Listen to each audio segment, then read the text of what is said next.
Good morning. Developing story out of Miami. Prior to Sunday's win against the Jaguars, Dolphins wide receiver Tyreek Hill was detained by police Sunday outside of Hard Rock Stadium for a driving violation, but was released from custody before the game yesterday.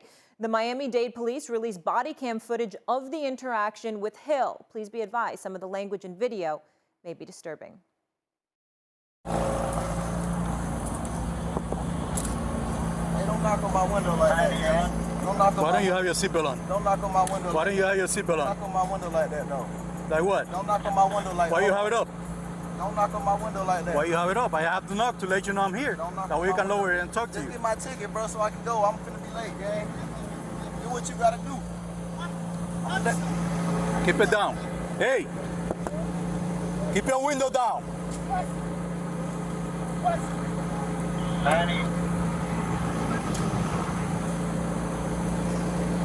Hey!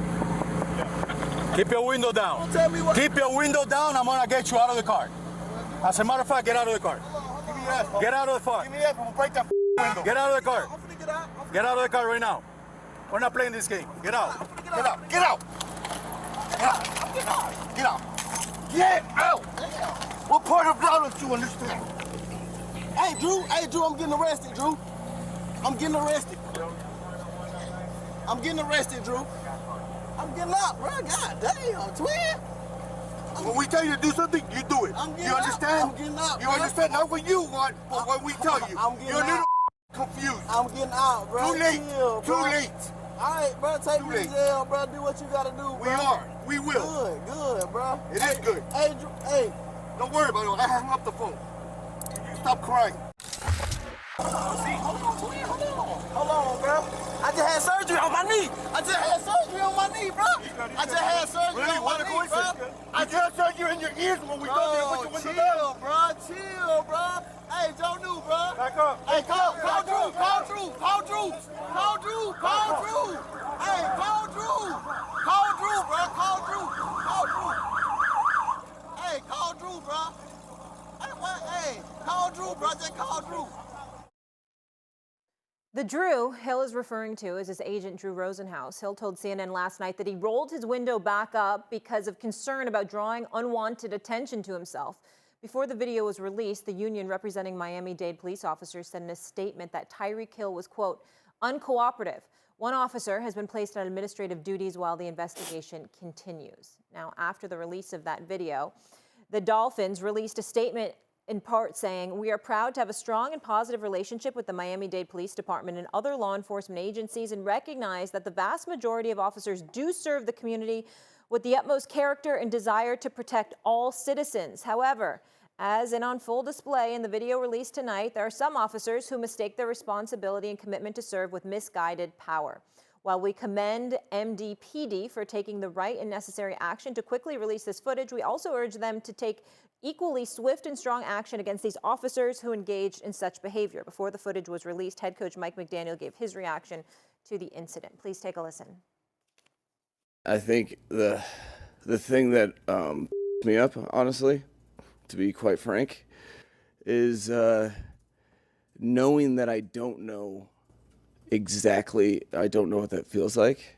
Regardless, I know the feelings expressed to me are unsettling. So two things did come from, the adversity. Super proud of teammates being teammates.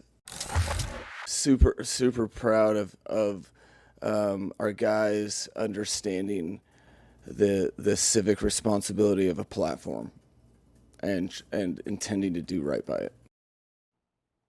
Nick, I want to start with you as obviously former president of the NFL Players Association and black man, candidly. Yeah. What was your reaction to seeing that body cam footage and the sound? I think that we all come to these type of conversations. We have them too often, but we come to it with our own life experience. And so obviously mine as a black man I'm predisposed to expect Tyreek Hill to have been mistreated. And I'm sure that I don't need to have this conversation, or I don't need to say these things for other black people to understand. We all understand these things. There are people out there who I think are predisposed to assume that Tyreek Hill did something wrong and that he deserved this. And I don't know how you can watch that footage, and there's many more hours of that footage online from other people's cameras. I don't know how you can come away with that with any other understanding or any other expectation than there were some officers in there who had a responsibility to de-escalate that did not de-escalate. Or escalating a situation, you could sense that some of the other officers recognized that and were saying things to try to turn the situation down, but it kept getting turned up more and more. And then when you throw the context back into the situation and understand that at a certain point they recognized that they were dealing with a Dolphins player, I just am reminded that this happens thousands of times a day, and those people who it happens to do not have the megaphone that these players have, and do not have the benefit of the doubt that we're willing to give these players. And it's scary and frustrating and disappointing that we were just here with Colin Kaepernick in 2020 talking about all this stuff. Not that we all thought it was going to get better on the heels of that, but in many cases, it hasn't gotten better, and I can't imagine that this would have gone the same way if they weren't black. Or Shannon? I'm not surprised that it happened like this. The moment Tyreek Hill said, "Don't bang on my window," they became, "Who do you think you are? You don't have the power. I don't give a damn that you got a $300,000 car. I don't give a damn that you're Tyreek Hill. Who are you talking to like this?" And what made it worse is that when he handed him his driver's license and his insurance or registration and rolled the window back up. How dare you do that to us? Do you know who we are? As a matter of fact, I'm going to take you out. He's like, "I'm getting out." Nah, you're not getting out fast enough for us because you obeyed a direct order. Now I can equate it like this. I don't know anybody like, if you notice like when a group of dogs are around and if one of them will bite you, all of them will start to attack. But as long as one remain calm, all of them will remain calm. And it seems like in this situation, the moment one of them got agitated and took well, you know what? I'm going to break this window. As a matter of fact, get up out of there. And once one of them did that, all of them. I get it. Domonique, you weren't on yesterday. Stephen A., you and Molly, you heard me say this. When I get pulled over for speeding or my tent or a traffic violation, my job is to get that officer to my car, back to his car, and on his way as soon as possible. When they come to my window's already down. I already got the insurance, I got proof, I got my driver's license, I got whatever they're gonna need, I have it ready. Because I'm trying to get them to and from. And I know the longer they're there, the greater their chance is going to be because they're going to be on an ego trip. Because at that point in time, they have all the power. They're really God side that road with a taser, gun, baton, mace, all of that. Even though Tyreek didn't obey immediately, I don't believe his disobedience rose to the level that it deserved what he got treated as. He's trying to tell him, "Man, I just had surgery on my knee." They're like, "I don't give a damn about your knee. Get down." Got his knee in his back, and then one officer say, "Stop crying." Really? Was that necessary? Stop crying. You see what he did, Domonique? You see Stephen A.? I really try to, hey, all that money you got, you're a big old football player, and I got you on face down, my knee in your back, and I got you crying like a you-know-what. It was unnecessary. I don't care. Tyreek posed no threat. Tyreek didn't do anything to rise to the level to get treated like he got treated. Well, we all three agree there. We said it yesterday. This force was excessive, it was unnecessary, and it was indicative of how black men are treated, or at least the perception of how black men are treated when we get stopped by police officers. I pointed out, Dom, yesterday how in Troy, Michigan, I got pulled over by the cops, detained, handcuffed, taken to the precinct, was in precinct for hours. Turns out I was driving with a suspended license and didn't know it. I paid the fine, but I got there late, so I owed $15 and didn't know, and that's why they took me to jail and kept me in there for about 4 hours. I remember that. But this is the part that we're missing, and it has to be said.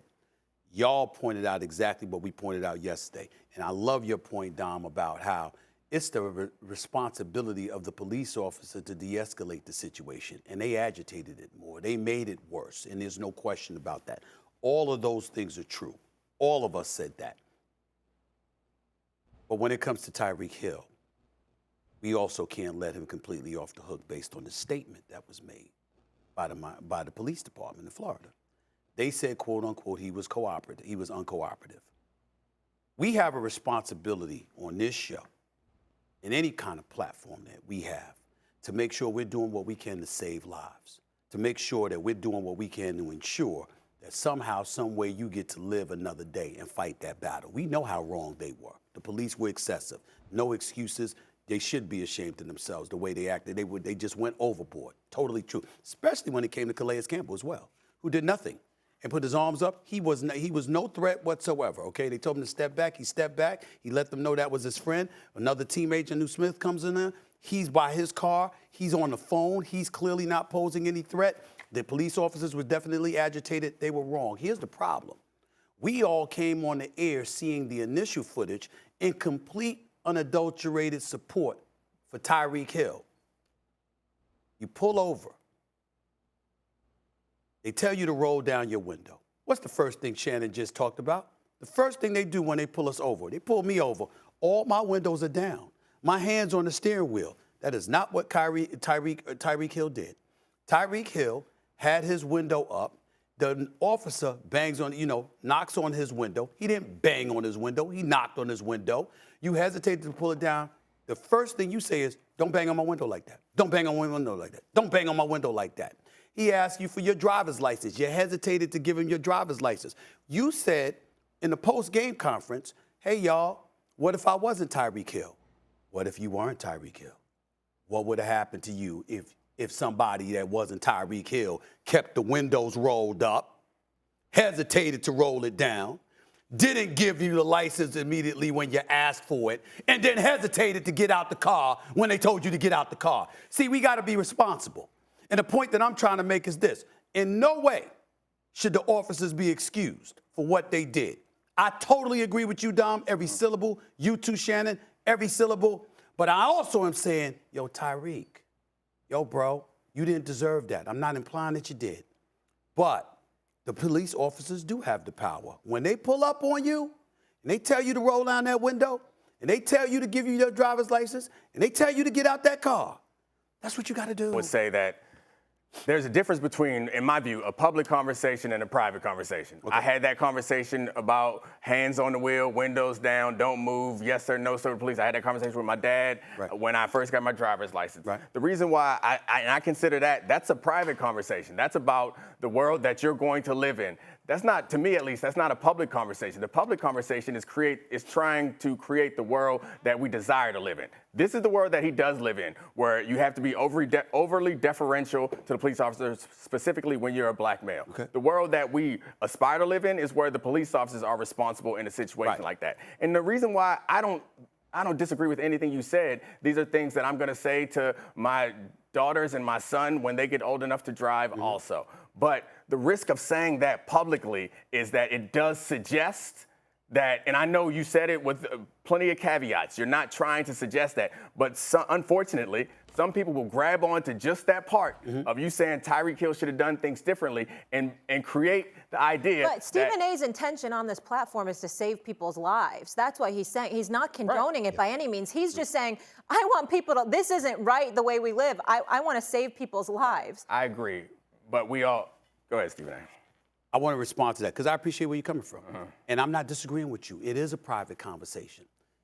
In the most instances, the problem is a public figure came up on a public platform and said, what if I wasn't this public figure? And so at that moment, now, all of a sudden, we got to take into account and we got to measure, and you know this just as well as I do. You have to measure the importance of that conversation that should be private, that doesn't need to become public so we can prioritize saving lives as opposed to being right, because we know we're right. I guess my point is who don't know that? Like, we're not teaching any black people anything new today. No. These are the people that we're talking to. They all know this. Every black person who's ever got a driver's license knows. Hold on now. Hold on. You know, and this ain't about black folks. This is about anybody out there. You and I both know there are always an abundance of people who, and I'm not saying that Tyreek Hill is this way, it was intentionally or anything like that. I'm saying you and I both know there are an abundance of people who don't mind leaning towards belligerence, particularly when it comes to police officers, because of the agitation. And so what we're saying is, nah, I want you to live. I want you to live, fight them afterwards. At that moment, get the hell out of that circumstance, that incident, that situation right there, so you can, as Shannon alluded to, so you can live to fight another day.